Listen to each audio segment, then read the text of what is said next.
Coming up next on Arizona Horizon, we'll hear about legislation that aims to address the state's middle housing shortage while protecting historic districts. Also tonight, details on a new low-impact medical procedure to fix leaky heart valves. And the second annual Black Children's Book Week celebrates Black authors and their contributions to children's literature. Those stories and more next on Arizona Horizon. Arizona Horizon is made possible by contributions from the Friends of Arizona PBS, members of your public television station. Good evening and welcome to Arizona Horizon. I'm Ted Simons. A bipartisan housing bill aims to protect historic districts from legislation passed in 2024 that allowed the construction of middle housing in areas zoned for single-family homes, including historic districts. Joining us now is Bob Cannon with Save Historic Arizona, an organization that supports the protection of historic neighborhoods in the state. Bob, good to have you here. Thanks for joining us. Thank you for having me. So this is HB 2375. This has got it says a Republican bill with two Democrats co-sponsoring. You can't get much more bipartisan than that. Yes, we're set up for success, we hope. Okay, what does it do? What does the bill do? What does it call? The bill protects historic neighborhoods from demolition of historic structures. For example, this bill will protect the historic neighborhoods so we can have a community of historic preservation, protect our communities, and prepare our homes for the character for the next generation. The focus is on middle housing, though, because the idea is to get more middle housing, and to get more housing, increase the stock. When we say middle housing, what are we talking about here? Middle housing doesn't mean apartment complexes, but it doesn't mean single houses. It's in the middle, duplexes, triplexes. And we have some of those in the historic neighborhood districts as we have in Willow. For example, we have the Bauer project at First Avenue, Virginia and Willow that has 28 different townhomes that was recently constructed. But this bill will protect the demolition of single-family homes. For example, my neighbor's house could technically be demolished in a year with a housing permit, and a fourplex or a duplex or a triplex can replace it, thus losing the historic value of the charm and the community. Okay, historic districts, obviously the focus here, and your focus as well. What is a historic district? What qualifies as historic? Well, for example, the Willow has a 1986 conservation plan which provides the neighborhood historic character, architectural preservation, and tax credits. For example, my home was on the U.S. Department of Interior as a historic home.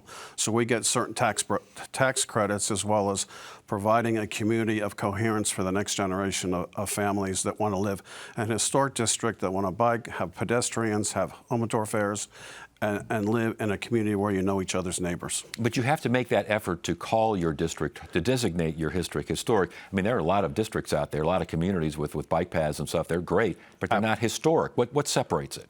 What separates is a process from the city and the state, and even in our case, from the Historic Preservation Association to make sure homes were built in a certain era, certain character. Willow, FQ Story, Coronado, they're all examples of historic districts. So what can and what cannot be done in a historic district? I should say. What you cannot do is demolish your home. You cannot demolish your home and replace it with a fourplex at the current time, but this new law will prevent that. And if you buy a historic home, you're buying character, you're buying in a community. You're also living in a place where you may not have a garage, you may not have multiple storage units, but in exchange for that, you can walk to light rail and you can value your neighbors and you can invest in your home and invest in the city of Phoenix and the state of Arizona history. With this exemption, what does that do to the affordability issue? That's a very good question. That seems to be the question at stake today, is affordability. That is an issue. We understand that issue. It is a challenging issue not only for the historic districts, but for everybody in general. For example, the historic districts typically can garner some very expensive real estate. And we want to make sure that we provide an opportunity for the next generation to invest in our neighborhood, but a financial structure, a financial plan should be inherent on everybody that want to buy a home today. You have a historic district, let's say this legislation passes. What if someone is in the process of converting their home to something else? What if there's an individual house there that wants to be distinct from the historic district? How does that all work out? Well, that's a good question, because you have to apply for a demolition permit. You must wait a year, and the city of Phoenix can issue the demolition permit.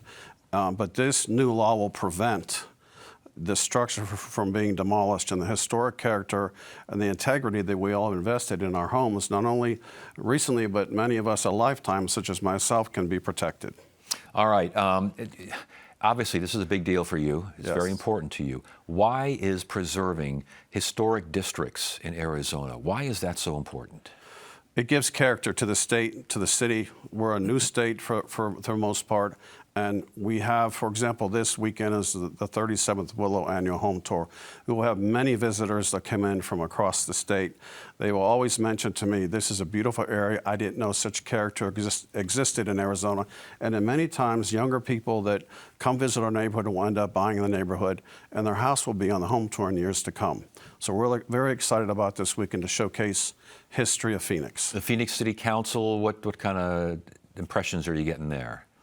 So far, so good. We've had some great discussion with the city council, but this issue now rests at the state level. Right. But do city leaders support this kind of thing? Absolutely. We have several council members and the mayor as well is in support and on record in a press release supporting us. And you mentioned the state. When will the bill be heard? Do you have any idea? What's the scheduling? We're going to the subcommittee meeting is this Wednesday at 9 a.m., the governance committee, and we have broad-based support so far. We have, as you mentioned, bipartisan support, so we're hoping for great results on Wednesday. Obviously, I would think most folks in Willow would support something like this, but there are also folks who would say, this is mine. I want to do what I want to do with my property, and the state law passed in 2024 says I can.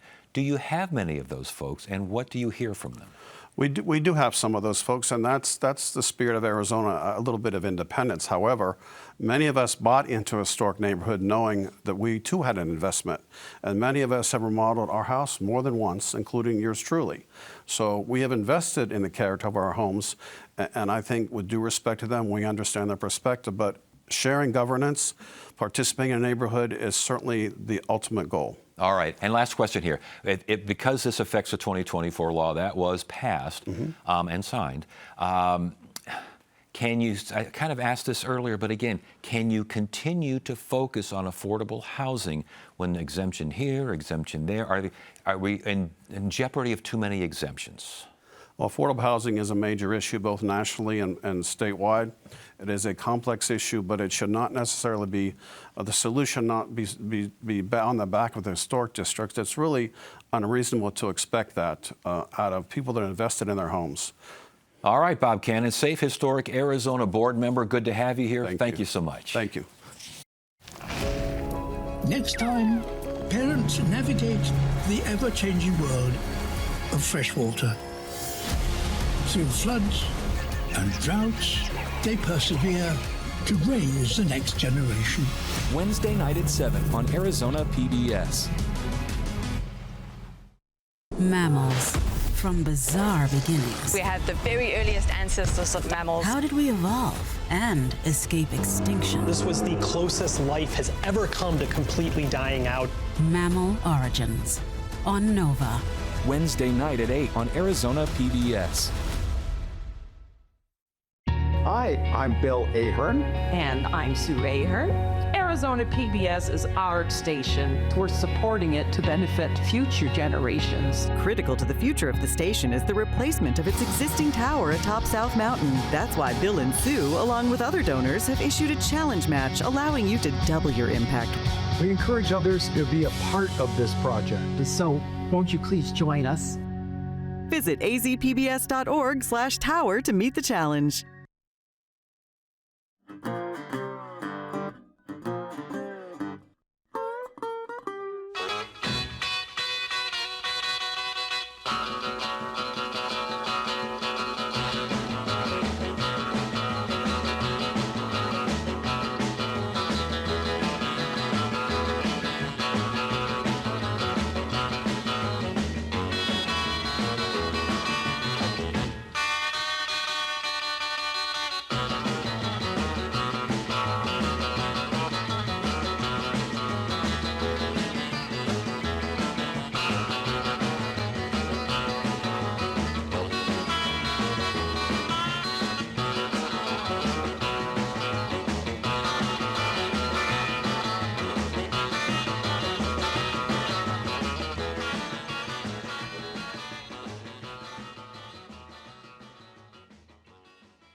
A new medical procedure is offering hope for patients with leaky heart valves, a condition that can require open heart surgery. This new procedure is minimally invasive, so much so that it allows patients to go home as quickly as 1 day after surgery. To learn more, we welcome Dr. Paul Saraja. He's with Banner University Medical Center, Phoenix. Good to see you again. Thanks for joining us. Thank you for having me. Well, okay, this deals with the mitral valve of the heart, correct? That's correct. What am I talking about? So, the mitral valve is a valve that sits on the left side of the heart, and what it's designed to do is to help carry blood from the lungs to the heart where it can be pumped out to the body. Okay, pumped out to the body, but if there's a leak, it's not getting getting pumped out, correct? That's right. So when there's a leak in the mitral valve, the pressure builds up in the left atrium, which is the receiving chamber for blood from the lungs, and as a result, patients can feel short of breath because the pressure builds up in the lungs because the lungs can't empty. So the blood kind of backs up a little bit? That's correct. It doesn't go out, it kind of hangs around? That's correct. You can think of it as kind of like sloshing. It's sloshing back and forth Wow. instead of going forward. Okay. That means, as you mentioned, basically your heart has to work harder to get the basic job done. That's correct. So the body expects a certain amount of flow, a certain amount of stroke volume with each beat of the heart. And whenever there's a leak, the heart has to compensate for that by enlarging or pumping faster or doing something different to help move blood to meet the body's demands. Are those the symptoms, faster heart rate, exhaustion, these sorts of things? Patients can feel short of breath because their lungs might not empty as well as it should. They can feel tired. Their heart rate might pick up. Generally, there's a sense of unwellness. Okay, treatment for that, often open heart surgery, huh? Yeah, so the current standard of care is open heart surgery, and typically a surgeon will do a sternotomy or make small incisions in the chest and then go in and try to repair the mitral valve. But you've got a better idea. So we do.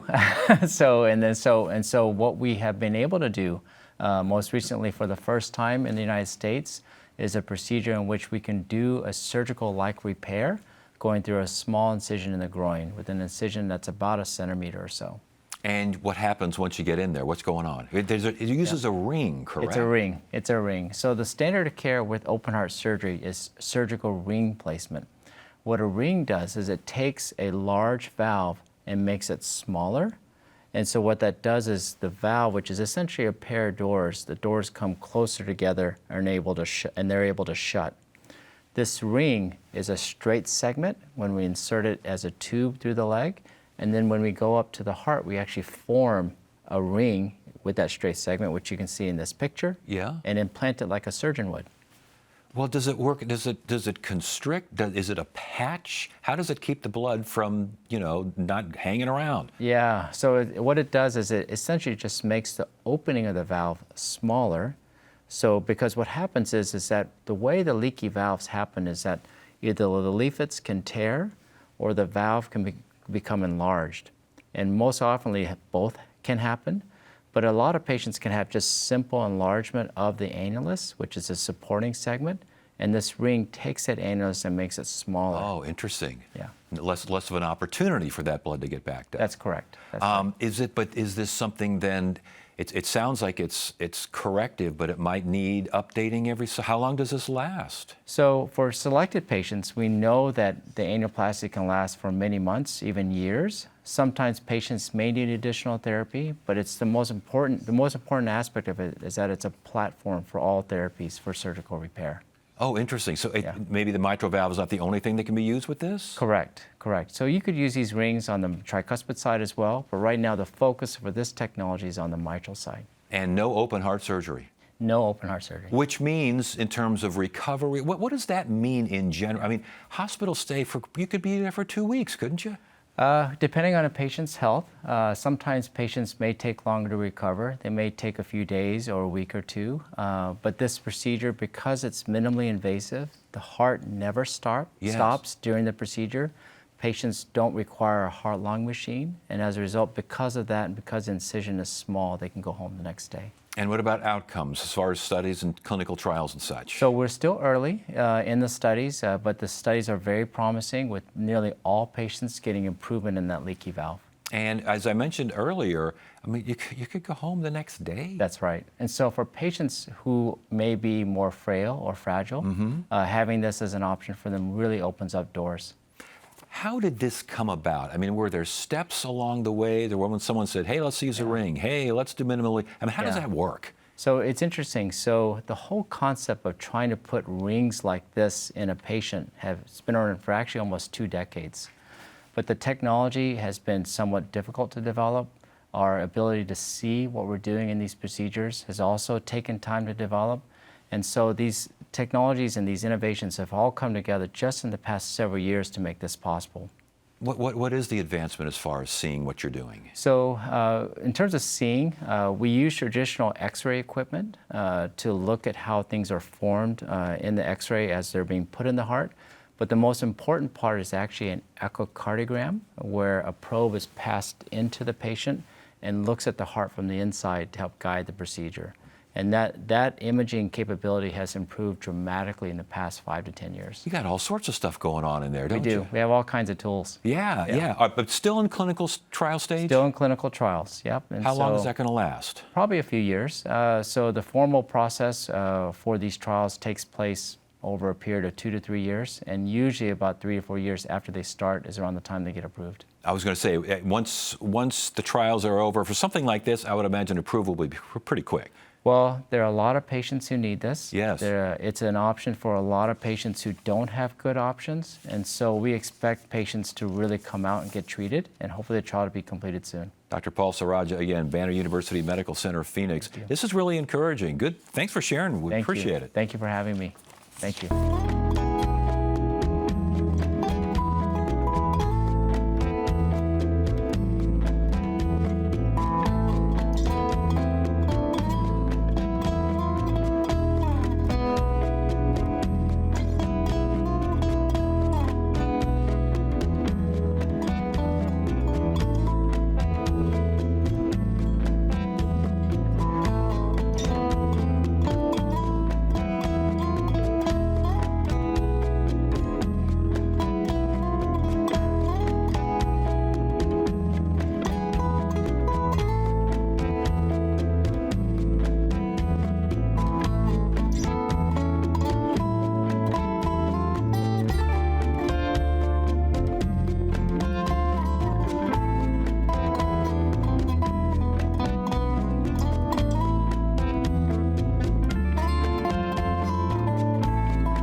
I like to think that at Arizona Horizon we are unique in the way that we present information, public policy, sometimes news, these sorts of things, because we have conversations, and I don't want conversations, that human interaction, to go out of style, and I hope with Arizona Horizon it never goes out of style.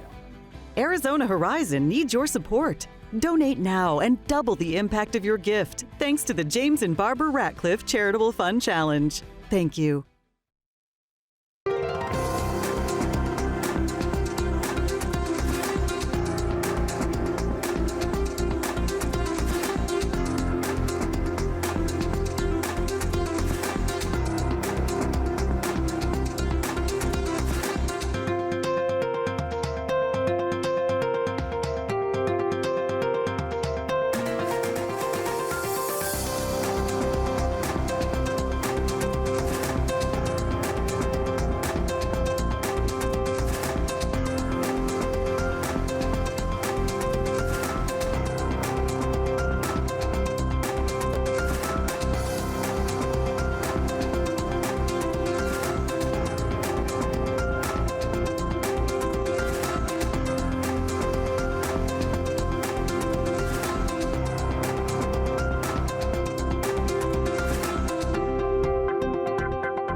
Arizona's second annual Black Children's Book Week kicks off later this month. The event showcases the state's Black authors and their contributions to children's literature with a focus on early literacy and Black representation. For more on the event, we welcome Dr. Neil Lester, founding director of ASU's Project Humanities, and also with us is Erica Maxwell. She's the chair of Black Children's Book Week Phoenix. Good to have you both back here. We had you here last year for the debut. Now it's number 2. Doctor, we'll start with you here. Okay. What is Black Children's Book Week? Well, Black Children's Book Week is precisely a celebration of literacy and stories about and by Black people. But they're stories that are not just about and for Black people, they're for everybody, but they come from a very specific place culturally, linguistically, and it's to sort of remind people that diversity doesn't have to be a bad word. As far as where you stand and where you sit, what do you see the main focus of Black Children's Book Week, and what did you learn from the first one last year? Ooh, so our inaugural one was last year, and I learned about the love of literacy, about the wonderful community that we have of authors, and those exposing those authors to the larger community here in Phoenix and in Arizona. And it really is a celebration, right? A celebration of literacy, love of literacy, books. It makes people think about the books that impacted them as a child or a young adult. I see it celebrates Black joy and literary empowerment. Yes. What does that mean? Literary empowerment, literacy and being able to read really allows people to discuss literacy and different topics around literacy, to dream, to discover. And so when I think about reading, it's about the readiness, engaging activities, and again, how do we discuss and engage students around and people around literacy? Well, and it's not just about Black people, though, because we sometimes think that if it's about women, if it's about girls, that it's not for everybody else. And one of the things about literacy, about storytelling, about narrative, about community, this is all about that. It just starts in a very specific place. But Black representation is a factor here, is it not? Absolutely, absolutely. Just like disability, race, class, all of those kinds of things get wrapped up in a really good story, but it's not limited to the specificity of the author or the story. It tells a more human story. Right. But having that Black representation in these stories, that's a big deal, isn't it? It is. It's about reflection, our narratives, the narratives that other people can relate to, because it's also not just about the Black experience, but all the experiences that people may experience from our perspectives. And learn from it. So whether you identify with it or not, that's the way in which we educate, teach empathy. It may not be my story, but there's something about what you just said really resonates with me. I think that's how we get along. That's how we demonstrate our humanity. There's that humanities. There he is. Course. Project Humanities coming out here. It's the center of joy. Yes, it is. It can be. Let's put it that way. But let's talk about reading. Let's talk about kids and the love of reading. I mean, it just seems, some of us grew up, you almost worship books, just worship a hardcover book. Is that getting lost? I think it can, particularly in the area of social media, but I think some of those books can still sort of transfer to other formats. But I think at the heart of that, though, is just good storytelling. Yes. So we want to make sure that we don't privilege at the same time we're celebrating. So we're talking about people coming together and telling stories, whether it's about the cookout or the church gathering or the fish fry. But it is important that books are certainly part of that way in which we transfer knowledge. Yeah, part of that way, Erica, but I got to tell you, if you love books, you love reading. You can't have one without the other, can you? Cannot. No, they are not. They are not separate. They do go together. And again, it's really a chance to bring community together. And we've also had some additions this year. We'll have book bags for free while supplies last, haircuts.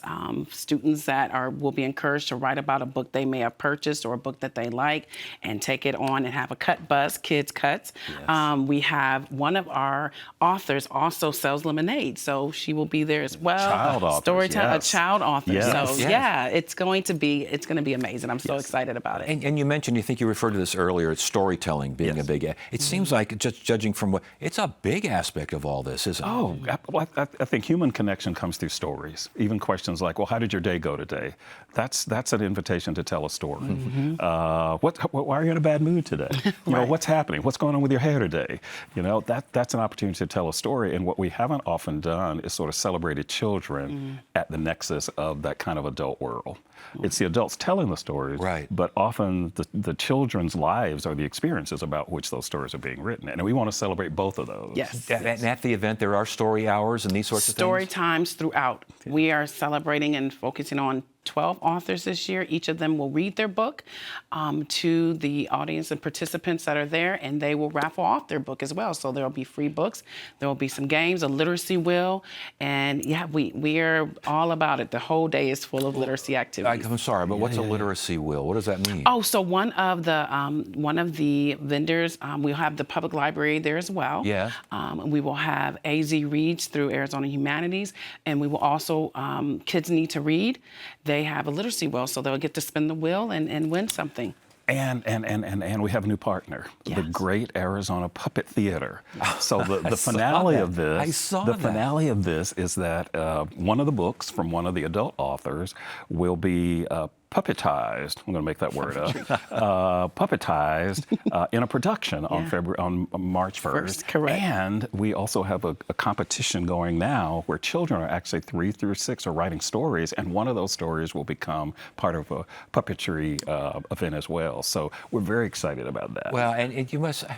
We're running out of time here, but real quickly, it must be so joyful just to see kids happy with books. It is, because when you start engaging them, the earlier you engage them, even in the womb, right? You can engage students in literacy and kids in literacy. They carry that throughout their lives. So that's what we want. We want them to start their own home libraries. Because we're going to be giving away some free books. Yes, we are. And banned books. We're going to be giving some of those. We're collecting those now so that we can distribute those to those who want them. All right, we got to stop you right there. But congratulations on this, and best of luck. Again, Erica Maxwell and Dr. Neil Lester. This is the Black Children's Book Week, February 22nd. That's it. All right. And March 1st. And March 1st. Yes. Thanks for being here. Kickoff and finale. All right. Thank you. Thank you. That's it for now. I'm Ted Simons. Thank you so much for joining us. You have a great evening.